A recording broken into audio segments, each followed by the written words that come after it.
Hey guys, Tomboy601, and today we're going to be talking about what you should be doing to prepare yourself for Tier 8. As I'm sure you're aware, or at least I hope you're aware, next update, we will be getting Tier 8. And from the looks of it right now, from the information we have, it looks like we will be getting one ship from each of the base classes, from the Americans, the Russians, the Japanese, and the German, i.e., a destroyer, a cruiser, and a battleship from each of those nations, meaning to open up, we should expect 12 different Tier 8s to kind of populate it. And if you want to experience Tier 8 when it comes out, there is probably going to be some grind you have to do. So my goal right now is to try to front load that grind in this update. One, that makes it easier for me in the next update to hopefully be able to cover those ships, but I want to pass along my method for this because I have a long grind to go ahead of it, and I'm one of the CC, so I'm sure some of you, you're set, you're confident, you're ready to go, but I'm sure a lot of you are also in my boat, or you are several steps behind me when it comes to being ready for Tier 8. So first things first, what should our goals be? Well, I have a feeling that what's going to happen is the Elite XP, i.e., any XP that has been already sunk into the ships, will be converted into used XP, regular XP on that line. So my goal is to get a certain amount of XP on each Tier 7 ship. Now, do we know how much XP is going to be needed? No. We can kind of take a guess. To go from Tier 5 to Tier 6, you need 143,000 XP. To go from Tier 6 to Tier 7, you need 210,000 XP.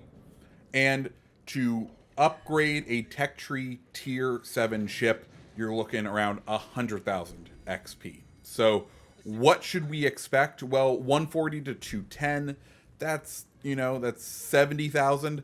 I have a feeling we're going to end in the 300,000 XP for each of the Tier 8s, or at least that's going to be what is required in order to get yourself a shiny new Tier 8.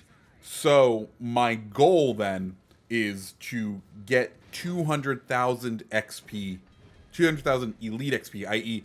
XP after fully upgrading the ships, put onto each of my Tier 7s. And let me tell you, that is a huge uplift. That is a huge goal for me personally because, well, before this update, I didn't have all of those Tier 7s. And even before that, a lot of the Tier 7s I had, I was still slowly grinding my way through, even getting the base, the base upgrades attached.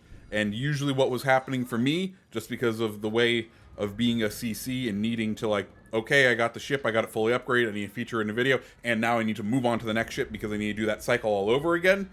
For me, I was literally only getting them up to that 100k mark, up to where we would start earning Elite XP and go, cool, got a video, let's move on. Which means a ton of my ships need a Elite XP because if I wasn't going to feature them in a video, I was moving on to try to grind the lines. So what does that mean for me? Well, for me personally, the only ship that I am 100% ready to go on is the Fletcher into what we assume to be the Sumner class destroyer, the American ship. All of the other ships, I'm needing to grind, and there's going to be a lot of grinding. So what is my method of madness for all this? Well, it's to play the ships, but to do it in a very specific way.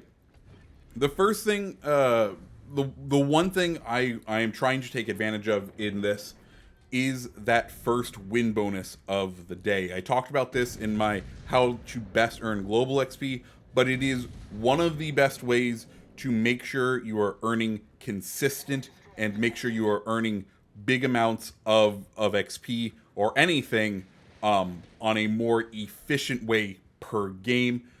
So if you don't know, the first match you win out of every single day on every single ship is worth 50% more.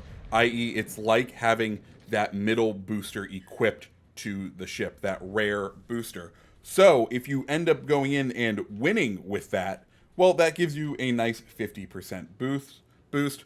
The other thing that you can do, which is what I am also doing, is equipping all of the ships with the epic XP booster, i.e., the 3-star sort of XP multiplier. I'm doing this because it will compound with that bonus 50%.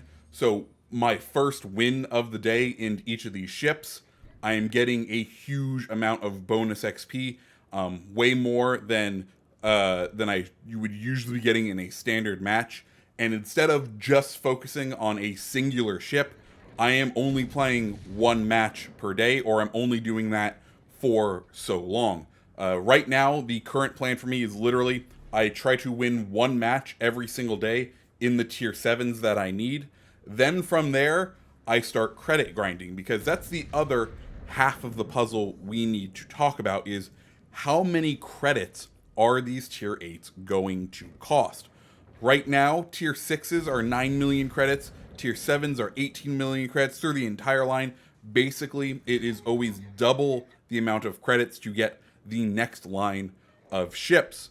That means for a singular tier 8, you're looking at 36 million credits in order to earn it, which that's a big amount that you don't want to really be on the hook for. And if you were trying to, say, get all 12 of those ships when they all come out, you're looking at 432 million credits that you would need just sitting in the bank, which is an absurd amount. Now, would it make it a new end game sort of grind activity?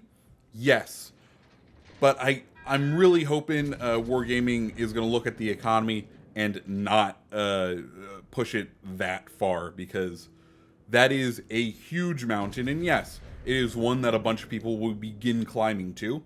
But personally, I felt like 18 million was a nice spot to have as the end game number, as the how much you need to grind, how many hours you need to put in to get what is the end game, the top tier, even though we have legendary tier, but that's a whole other thing. As far as like the highest earnable class, I felt like 18 million was an appropriate amount of time to have to put in to earn those ships. I could see them bumping it up. I would be happy in the 20 to 24 million range, and then dropping tier 7 just a bit into the 16 million range.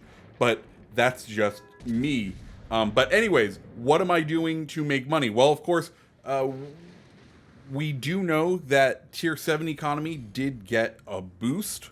It did receive a huge buff in the order of like 55% for tier 7 premium. So they are money earners now. Am I playing through tier 7s to earn my money? No, I'm not.